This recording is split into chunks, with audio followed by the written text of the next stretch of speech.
provides 480 volts worth of power by wire through the back of the train, and we have transformers on board that step it down to 32, and we also step it down to 110 so people can use their regular appliances and things like that.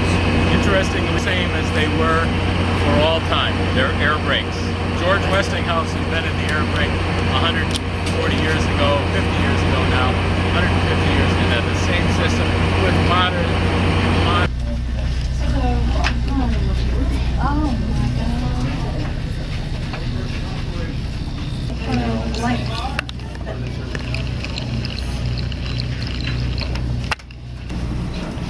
Okay, welcome to 1934. This car was built originally as a baggage barber shop with a lounge and a kitchen smaller than this one, if you can imagine.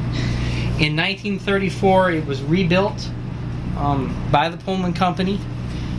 They took out the baggage barber shop area, made the kitchen a little bigger, and original in here in terms of the furniture, the paint colors, even the gold striping up here is correct and accurate to what Pullman put on here. Those of you who don't know who the Pullman Company was a contractor to the railroads that built and operated sleeping cars under contract to the railroads. And it allowed a standardization of service across the country. Pullman was kind of synonymous, just like Kleenex or tissue is. It's set up. Pullman had agreements with different railroads, and you could interchange. So you could start in Chicago on one railroad, and maybe 3 railroads later end up in eastern Kentucky somewhere in some town that you've never heard of before. That's just the way it worked. This car was retired in 1966. Its last regular sets of runs were in the 50s when it ran Washington to Montreal, and then it was in pool service for a while. Retired in 66.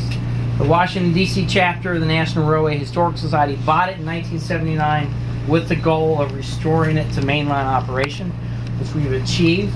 And we run it in public trips and charter service to keep it, it helps keep it running, and it gives people the chance to experience regular first-class rail travel from the 1930s. This is not how the Vanderbilts and the Rockefellers traveled. This is how your grandparents or your parents might have traveled if they'd have gone to New York, Chicago in the 1930s, or Washington, New York in the 40s or 50s. And we Bytown Railway Society now. Oh. We have a coach. Yes, if we build it, we have a few other pieces of equipment. In the summer, we've had a shed up a one of the engineer on it. They're pretty, very good job. Very nice. It's reproduction, it's not original.